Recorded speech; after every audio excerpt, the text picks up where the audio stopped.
창세기 4장 16절부터 18절까지 말씀입니다.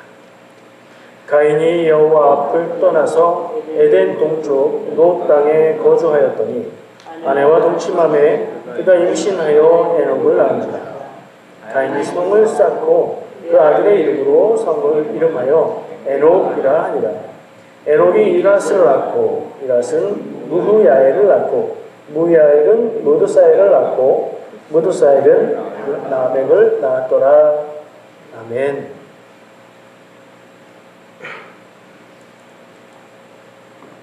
오늘 말씀 제목 보이세요? 어디 있든지 이렇게 보이실 거예요. 제목 뭐죠? 나의 이름은. 여기 나가 이렇게 써놓으면 이게 나가 누가 말하는지에 따라서 다르겠죠? 제가 얘기하려고 하는 나의 이름은 읽는 그리고 말씀을 함께 나누는 여러분들 스스로 나의 이름은 이렇게 생각을 해 보시자 그런 얘기예요. 여러분들 이름을 한번 생각해 보세요. 좋은 이름 다 지어 주셨잖아요. 수수께끼 다들 아실 텐데 수수께끼가 생각이 났어요. 내 건데 남들이 더 많이 쓰는 게 있어요. 그게 뭐예요? 이름이죠, 이름. 이름은 내 이름인데 쓰기는 남들이 더 많이 씁니다. 옛날에 넌센스 퀴즈, 수수께끼 이런 걸로 많이 했는데 요즘엔 상식인 것 같아요. 남들이 나를 부를 때 나를 그렇게 부릅니다. 그 이름을 생각하면 내가 떠오르겠죠. 근데 그 이름이 나입니까? 정말 사랑하는 내가 나입니까? 그 사람이 또 살면서 좋은 이름을 가지고 별로 좋지 않은 인생을 살 때 이름값을 하라 그런 얘기를 하기도 하죠. 여러분 제 이름은 뭡니까? 예, 성은 이씨고 아버지가 이씨였으니까 바꿀 수 없는 이씨고 경미는 누가 지어줬을 거예요. 우리 교회에 묘하게 같은 이름이 두 분이 더 있어요. 지금 이 자리에도 한 분 계시고 한자가 같을지 모르겠어요. 제 이름의 한자는 빛날 경자의 옥돌민입니다. 빛날은 옥이다 이런 얘기인가? 빛나는 옥처럼 보석처럼 귀하게 살아라 이런 뜻으로 지어주신 이름이겠거니 생각을 하고 있습니다. 누가 지었는지 몰라요. 안 물어봤어요. 궁금하지 않아가지고 안 물어봤어요. 제 이름 마음에 들어요. 괜찮은 것 같아요. 너무 튀지도 않고 너무 이상하지도 않고 저는 근데 그 이름을 또 다르게 해석을 하면서 살아가고 있습니다.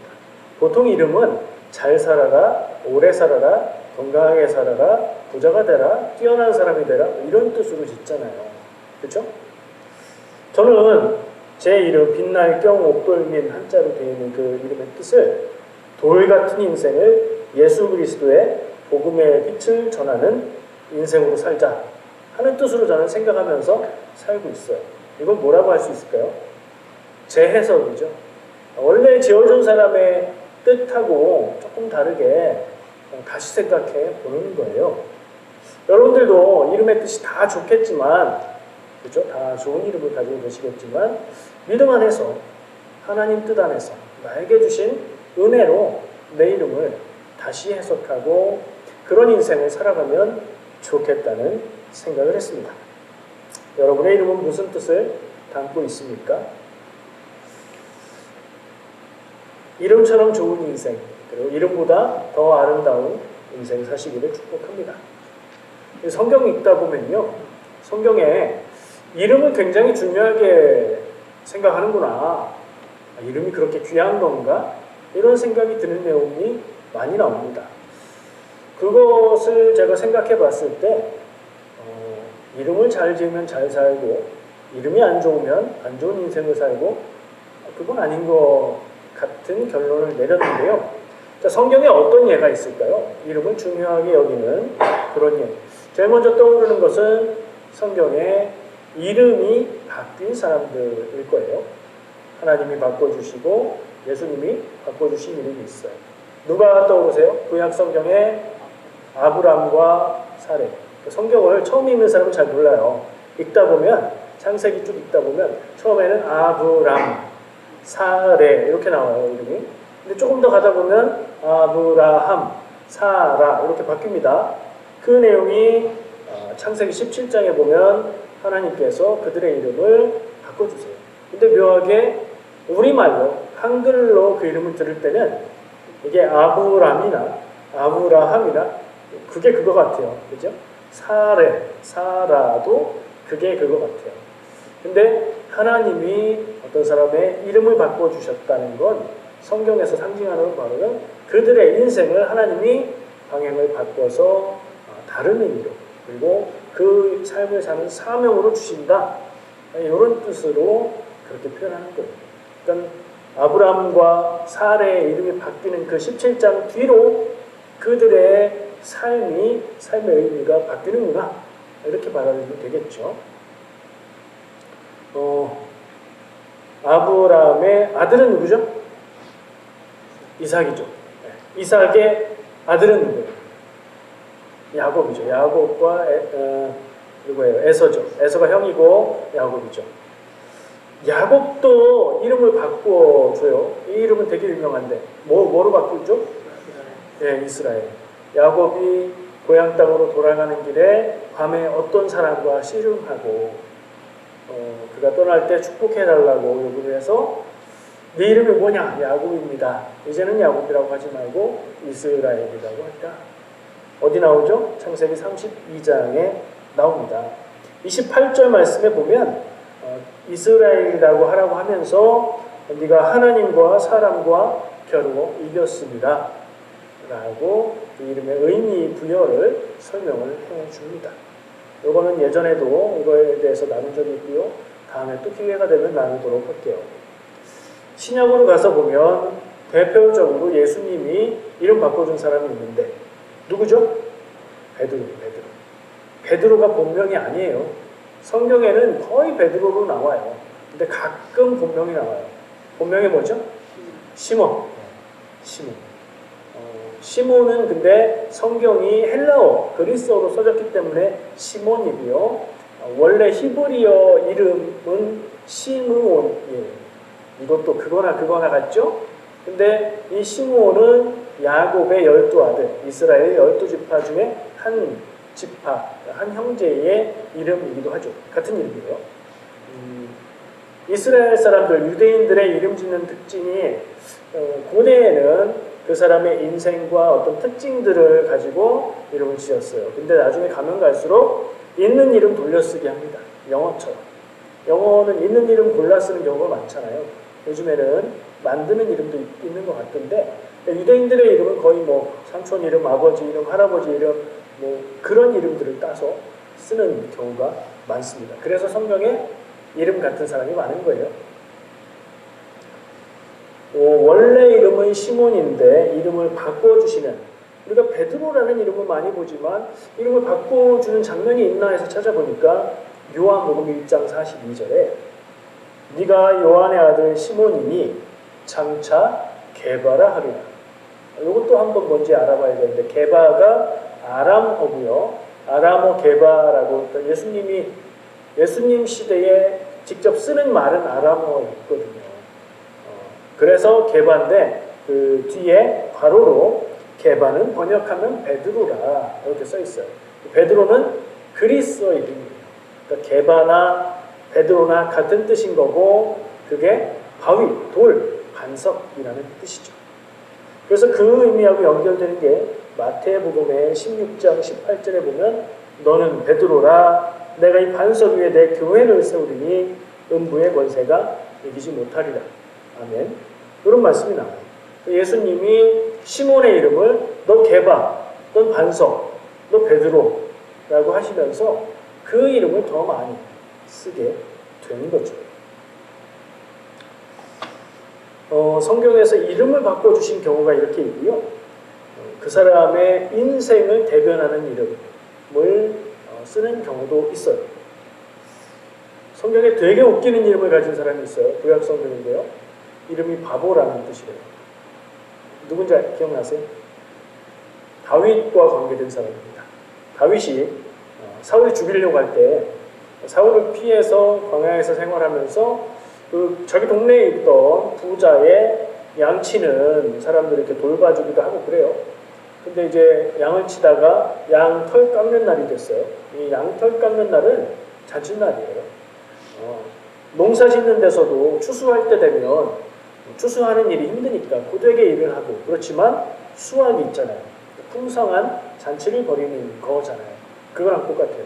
양털을 깎고 그 양털이 곧 재산이 되니까 풍성한 잔치를 벌이는데, 다윗이 그 사람에게 가서 우리가 좀 먹을 수 있도록 음식을 주세요 하고 보냈던 그 사건에 관계된 사람인데, 그 사람이 다윗을 굉장히 모욕하는 말을 하고 아무것도 안 주고 돌려보냈어요.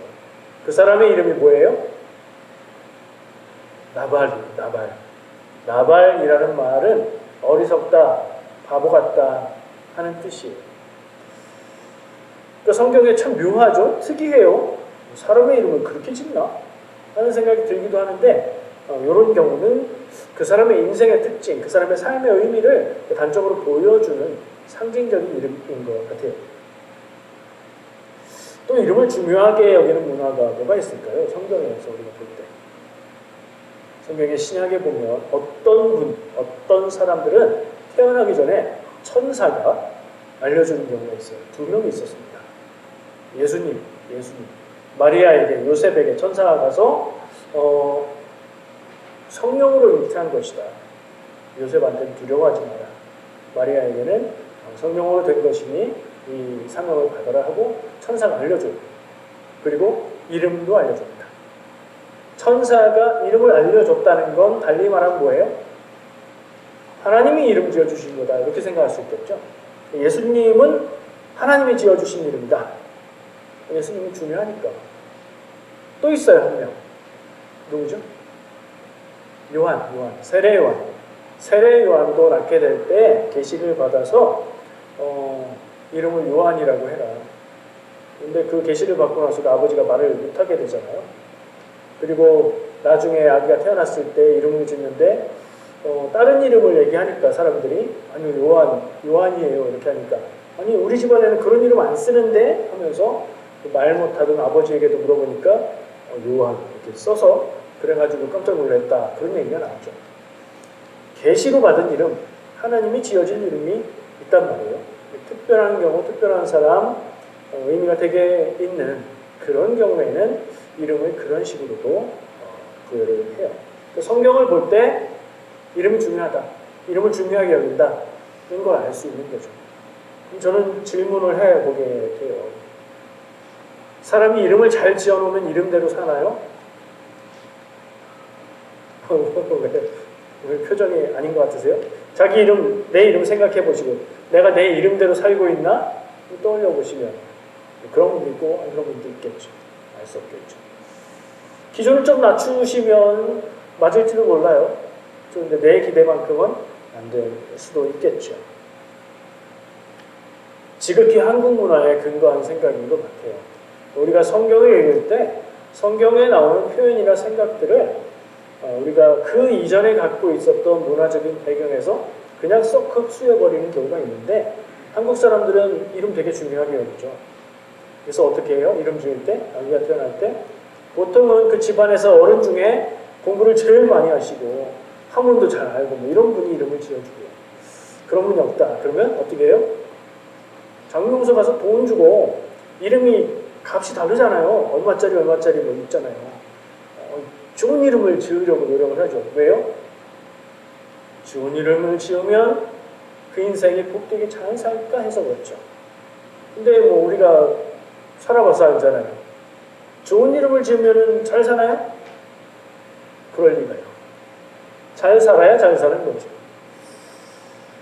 아까 얘기한 나발이라는 사람, 이름을 나발이라고 지어서 그렇게 바보같이 살았을까요?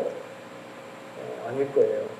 아마도 학자들은 그런 면에서 이 나발이라는 이름은 그 사람의 본명이라기보다는 사람들이 그 사람이 워낙 미련하고 고집스러우니까 부르던 별명 같은 게 아닐까, 이렇게 이해를 해요. 저것도 기억났어요. 혹시 이거 모르는 분 있을까요? 이거 모르면 나는 젊다, 나는 MZ다 이렇게 생각하셔도 되는데, 이름 하면 떠오르는 우리나라의 개그 코미디 있어요. 이름이 72자가 되는 김수환 뭐 이거 거북이 모르시는 표정 왜 지으세요? 유현 집사님 왜 모르는 척? 제가 찾아보니까 제일 처음 한 분은 서영춘 씨인 것 같아요. 서영춘 아세요? 여러분은 누가 한 걸 기억하세요? 저는 이렇게 기억을 떠올려 보니까 김영곤 씨가 했던 게 기억이 나요. 나중에 또 최근에 근래에 후배 개그맨들이 했더라고요. 전혀 모르시겠다면 유튜브에서 검색하시면 짧게 볼 수 있어요. 그 뭐냐면 6대 독자인 사람이 자녀가 없어서 고민을 하다가 아들을 낳은 거예요. 너무 귀한 7대 독자죠. 그래서 이 아들을 어떻게 잘 살고 오래 살게 할 수 있을까 고민하다가 좋은 이름을 지어주자. 장수하는 이름을 지어주자. 그래서 좋은 이름을 다 때려 넣었다는 거예요. 김씨니까 김이고요. 수환호는 수명에 끝이 없다는 뜻으로 짓고 거기에 뭐 성경에 나오는 모두셀라도 집어넣고 뭐 하여튼 그렇게 해서 72자의 이름을 만들었어요. 그리고 나서 그 이름을 풀네임으로 부르지 않으면 이게 효과가 없다. 풀네임을 다 불러야 효과가 있다고 그 아이의 이름을 72자를 부르다 애가 물에 빠져서 죽게 생겼는데 못 건지고 빠져 죽었다. 이게 웃음의 요소예요. 웃기는 거죠. 오래 살고 잘 살고 하기 위해서 정성을 다해서 그 많은 이름의 글자를 집어넣는데 그 이름을 부르다 장수하라고 했는데 장수하지 못했다는 얘기. 좋은 이름 지으면 잘 사나요? 오래 살라는 뜻으로 이름 지으면 오래 사나요? 아닌 것 같아요. 이름대로 살지 않습니다. 이름대로 살면 복된 거죠. 아마도 이름 짓는 것에 많은 마음을 쓰고 성경에서 이름을 중요하게 여기고 하는 게 인생을 잘 산다는 게 그만큼 어렵기 때문이 아닐까 생각을 해봅니다. 힘든 일이기에 뭐래도 보태보려고 하는 그런 노력 아닐까 생각해요. 자, 이제 오늘 본문 말씀 왜 읽었는지 얘기를 해볼게요. 자, 본문 말씀 창세기였죠. 창세기 4장 말씀인데 내용이 뭐였어요? 가인이 나왔죠. 가인이 여호와 앞을 떠나 뭐 이런 얘기를 보니까 가인이 동생 아벨을 죽인 후의 이야기예요. 자, 그 후에 무슨 일이 있었냐? 자녀를 낳았어요. 이름이 뭐예요? 에녹입니다. 에녹 우리가 알잖아요. 들어봤잖아요. 지난주에 나눴어요. 에녹 얘기. 그리고 또 쭉 보면 아는 이름이 또 나옵니다. 중간에는 모르겠고 마지막 라멕이라는 이름도 우리가 언젠가 들어본 것 같아요. 이름에 관한 이야기를 하려고 하는 거고요. 이 에녹과 라멕 이야기를 하려는 거예요. 에녹은 어떤 사람이에요? 에녹 어떤 사람? 지난번에 얘기했잖아요. 죽지 않고 하나님께로 간 사람. 그죠? 근데 그런 사람인가? 가인의 아들인데? 뭔가 좀 느낌이 이상하죠? 왜 그러냐면요. 이건 창세기 4장 얘기고요. 우리가 나누었던 그 에녹 얘기는 뒷장부터 나옵니다. 이거 어떻게 된 일인가 생각해보면 간단해요. 다른 사람이에요. 이름만 같은 다른 사람 뭐라고 해요? 동명이인. 그쵸? 자, 제가 왜 이름 얘기를 이렇게 길게 했냐? 이름을 잘 지으면 잘 사는가? 이름의 뜻을 담아서 이름을 지었을 때 그 이름의 뜻대로 살 수 있을까? 그럼 똑같은 이름을 지으면 비슷하게 살아야 되겠네? 전혀 아닌 증거가 성경에 나온다는 거죠. 가인의 자손 중에 있는 에녹과 라멕이 있고요. 뒤로 넘어가면 5장부터는 누가 나오냐면 셋이 나와요. 그러니까 아담과 하와가 가인과 아벨을 낳고요. 가인이 아벨을 죽여서 가인은 집을 떠나서 유랑하면서 살게 됐고요. 근데 또 하나님이 아들을 주셔서 낳은 아들이 셋째라서 셋. 셋이라는 아들을 낳게 되고요. 그 셋의 자손들의 이야기가 창세기 5장에 나오는 이야기예요. 그 뒤로 나오는 그 족보들은 그 계통을 따라서 그 계보를 따라서 나가는 거예요. 가인의 자녀들에 대한 이야기는 창세기 4장에서 끝납니다. 창세기 4장에 가인의 자손들의 이름이 나오고요. 창세기 5장에 셋의 자손들의 이름이 나온다고 이어져 있죠. 붙어 있는 거죠. 근데 같은 이름이 있다고 두 자매. 가인의 아들 중에 에녹과 라멕이 있고요. 셋의 자손들 중에서도 에녹과 라멕이 있어요. 그들이 어떻게 살았냐? 하나님과 동행하다가 죽음을 보지 않고 하나님께로 간 에녹은 창세기 5장 셋의 자손 에녹이에요. 여기 4장에 나오는 가인의 자손 에녹은 그런 내용이 없어요. 가인의 자손 라멕은 이 사람이 유명한 사람이에요. 누가 나한테 상처 입혀서 내가 그를 죽였다. 살인하고 와서 아내에게 우리 조상 가인에게 하나님이 주신 표에 의해서 그를 해쳤을 때 받는 벌은 7배였지만 나를 건드리면 77배의 복수를 받게 될 거다. 내가 77배의 복수를 해서 그들을 죽였다는 얘기죠. 이게 지금 뭐냐면 살인자의 자기 진술이에요. 아내에게 내가 나한테 까부는 애들이 있어서 죽여버렸어 라고 말하고 있는 거예요. 조상 가인의 삶의 모습이 그대로 반복되고 더 안 좋아진 걸 볼 수 있죠. 자녀가 부모의 삶을 그대로 따라 살지 않습니다. 아버지가 어떻게 살았다 해서 자녀가 그런 방향으로 가지는 않아요. 그게 필연은 아니에요. 어머니가 어떻게 살았다고 해서 딸이 비슷하게 살지 않아요. 그런데 영향은 미칩니다. 그게 영향을 받을 수밖에 없죠. 어려서부터 늘 만나고 늘 말하는 것을 듣고 행하는 것을 보고 영향을 받았으니 부모의 안 좋은 모습이 있다면 자녀가 그걸 알고 깨닫고 그것을 바꾸기 전에는 자녀에게도 영향을 미치는 거예요. 영향은 있지만 따라 살진 않습니다. 가인의 자손이라고 해서 죄만 짓고 사는 건 아니라는 얘기인데 그런데 영향을 받은 것 같아요. 가인의 자손. 하나님을 떠나서 죄 짓고 자기 죄의 값에 무게를 짊어지고 헤매며 살았던 인생. 그 자손들의 삶이 어땠는가. 그리고 하나님이 새롭게 주셔서 믿음의 계보를 이어나갔던 셋의 자손들. 하나님과 동행하고 죽음을 보지 않고 하나님께로 가고 이런 모습들이 굉장히 비교됩니다. 의도적으로 이렇게 써놓은 것 같아요. 4장에 5장에 이어서 쓰잖아요.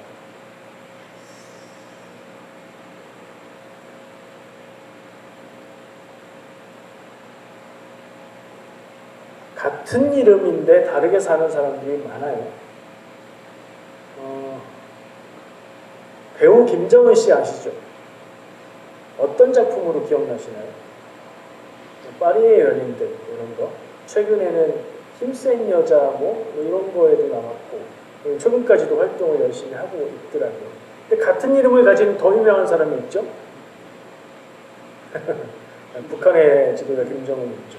같은 이름, 같은 인생 절대 아닙니다. 이름은 인생에 영향을 조금 줄 수는 있어요.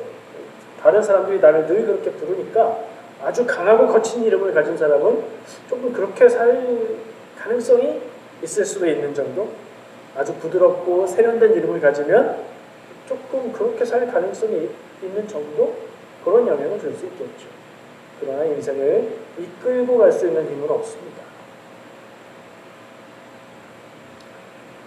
성경 말씀 한 군데 볼게요. 화면에 보여주세요. 요한계시록 3장 1절 말씀. 성경에 이름에 대해서 오늘 나누고 있는 말씀과 연결될 수 있는 그런 말씀이어서 한번 생각해 봤습니다. 같이 읽어볼까요?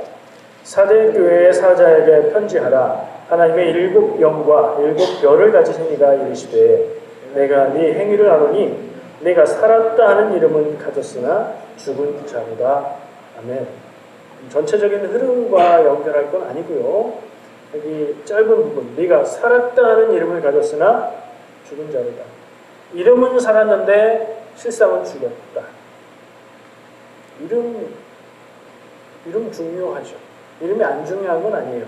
이름 중요한데 좋은 이름을 가졌으면 잘 살아야 되는 것 아니겠어요? 이름 살았다는데 죽은 인생을 살면 안 되는 거죠. 우리가 그러지 않았으면 좋겠고요. 내 이름과도 그래야 되겠고요. 또 다른 이름을 생각해 볼 때 우리는 성도, 하나님의 백성, 예수님의 제자라고 부를 수 있고 그게 우리의 정체성입니다. 거기에 맞게 살아야 좋은 거죠. 그게 복된 거죠. 어떻게 살까요? 나는 어떻게 살아야 할까? 결혼하신 분들, 자녀가 있는 분들, 내 자녀는 어떻게 살도록 기도해야 할까요? 민석 집사님 몇 달 후에는 자녀를 안고 만나게 될 건데 자녀를 위한 기도 어떻게 하시겠습니까? 자녀를 위해서 기도 안 하는 사람 없겠죠. 내 인생은 어떻게 살까? 내 자녀는 어떻게 살았으면 좋겠는가? 이 질문, 이 고민, 이 묵상이 내 있어야 되고요. 어떻게 사는 것, 어떤 기도를 하며 사는 것, 무엇을 하며 사는 것이 하나님의 뜻에 맞는지가 기준이어야 할 것 같습니다. 복 있는 인생을 살기 원하면 아주 좋은 뜻을 담아서 복된 이름을 지어놓으면 그걸로 만사오케이? 아니죠. 그럼 신앙적으로 복 있는 삶을 살기 위하면 그렇게 바란다면 그렇게 살 수 있기를 간절히 기도하면 될까요? 그러면 뭐 교회 다니는 분들 다 부자 되셨게요? 어려운 일 하나도 없게요? 그죠? 기도는 해야 하는 것이지만 기도한다고 그대로 다 되는 건 아니니까요. 저는 늘 얘기합니다. 복되게 살기 원하면 복을 달라고 기도할 게 아니고 기도를 해야 되지만 그것보다 복된 삶을 살아야 된다. 그런 얘기를 해요. 복된 삶을 향해서 노력하고 삶을 바꿔가는 사람이 복된 삶을 살 수 있다. 그거 말하는 겁니다. 기도는 해야죠. 복된 삶을 위해서 기도는 해야죠. 기도하지만 내 인생의 방향과 길 그리고 노력을 그쪽에 쏟았을 때 그런 인생이 되는 거예요. 그렇다면 제일 중요한 게 뭘까요? 복된 삶이란 무엇인가? 좋은 인생이란 무엇인가? 이 답을 잘 찾는 겁니다. 돈이 많아서 부자가 되어서 재정적인 고민 없이 막 나누어주면서 살면 그게 제일 복된 인생이다 생각하면 거기에 투자해야 되는 거겠죠. 아니면 또 다른 가치를 발견하고 그 가치를 따라 살겠다 생각하면 그쪽 방향으로 내 인생을 단련하고 훈련하고 나아가야 되겠죠. 진정 복된 인생은 무엇일까요? 어떤 복을 향해서 살아야 될까요? 여러분들 마음속에 이 질문이 늘 있으면 좋겠어요. 한 번의 정답을 찾아서 답 한 번 딱 찾고 평생 그렇게 살면 돼. 를 넘어서 이건 평생을 좀 찾아가야 되는 질문이지 않을까 생각해요. 왜냐하면 이건 수학 문제처럼 단번에 풀리는 답이 아니고요. 인생을 살아갈수록 경험 속에서 또 인생에서 얻는 지혜 그리고 신앙적인 경험들을 통해서 더 많은 폭넓은 것들을 생각하게 되고 더 복된 것을 깨달아 알 수 있게 되니까 인생을 살아갈수록 복된 인생을 더 발견하시길 축복합니다. 그리고 깨달은 복된 인생을 살아가시기를 바랍니다. 내가 건강하고 건강 위해서 기도하는 거 필요하죠. 내가 부자가 되고 재정적인 문제를 위해서 기도하는 것도 필요합니다. 하는 일이 잘 되고 형통하기 위해서 기도하는 것 우리가 할 일입니다. 근데 이거는 복은 복이 돼 1단계 가장 초보적인 복이라고 생각합니다. 우리는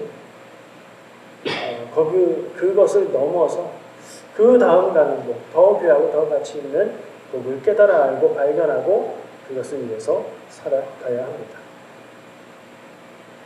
내가 주위 사람들과 함께 행복하고 하나님께 기쁨을 드리는 것, 복된 삶 아닌가요? 이렇게 나누어 볼 수 있다는 생각이 들어요. 복된 인생이 뭐냐, 인생의 복이 뭐냐 질문했을 때 떠오르는 많은 것들이 있지만 이렇게 나누어 볼 수 있어요. 내가 원하는 대로 되고 잘 되는 게 복인가? 아니면 하나님이 원하는 대로 살고 하나님이 기쁘게 살아가는 게 복입니다. 이렇게 나눠서 생각해 볼 수도 있어요. 어느 쪽일까요? 답은 여러분들이 내려보세요. 하나님은 내가 어떻게 사는 것을 기뻐할까? 그 답을 생각할 때 참고할 수 있는 그런 것 중에 하나인 것 같아요. 하나님이 내게 무엇을 주셨나? 내 인생에 하나님이 주신 것들을 헤아려보고 내 삶에 어떤 재능을 주셨나? 이런 것도 우리가 따져볼 필요가 있는 거죠.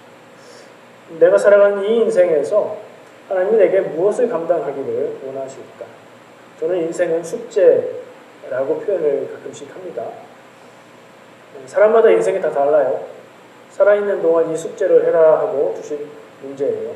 내 인생 너무 어려워요. 불평하지 마시고요. 인생이 어렵고 피곤하면 그것을 풀 수 있는 재능도 주셨을 것이고요. 그것과 씨름하다 보면 정말 더 귀한 가치를 발견할 수 있게 될 거기 때문에 그렇습니다. 성경 말씀 한 군데 더 볼게요. 창세기 12장 1절 2절. 창세기 12장 그러면 아브라함이 떠오르셔야 돼요. 12장 1절 2절 말씀 제가 읽겠습니다. 여호와께서 아브라함에게 이르시되 너는 너의 고향과 친척과 아버지의 집을 떠나 내가 내게 보여줄 땅으로 가라. 내가 너로 큰 민족을 이루고 내게 복을 주어 내 이름을 창대하게 하리니 너는 복이 될지라. 아멘. 윤창대 집사님이 생각나는 말씀이 잠깐 나오기도 하고요. 그렇죠? 뭐가 제일 중요해요? 여기서? 저는 제일 마지막 부분이 제일 눈에 띕니다. 하나님이 아브라함을 부르셨고요. 내가 너를 인도할 테니 나와 함께 가자 라고 말씀하시는 거예요.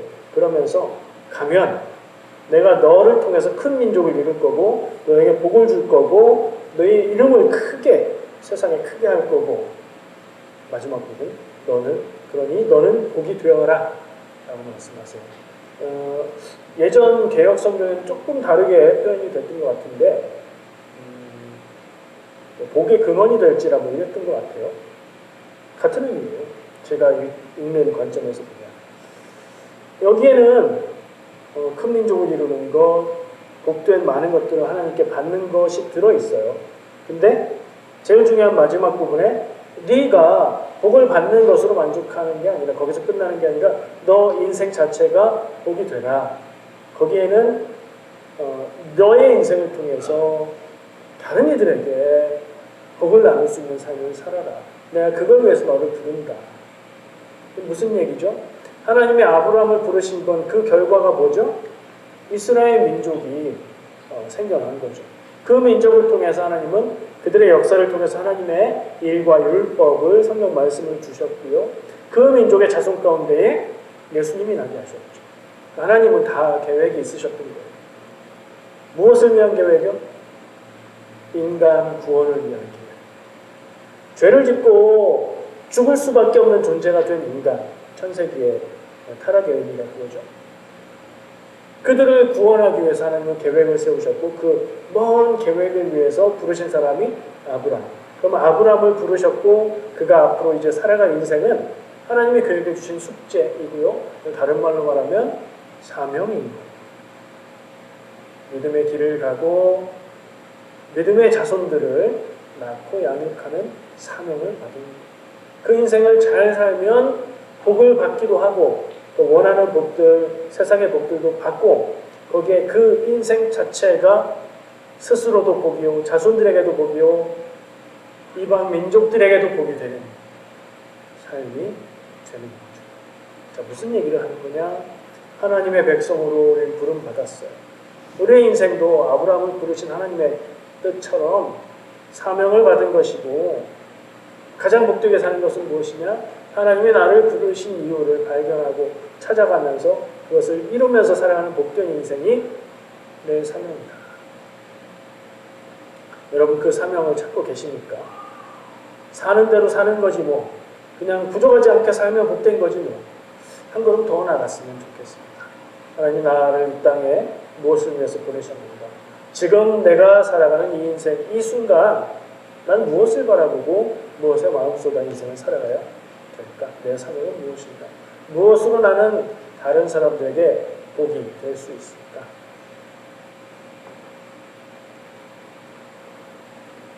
우리를 부르신 하나님이 우리의 인생을 복되게 하실 줄 믿습니다. 우리가 협조만 한다면요.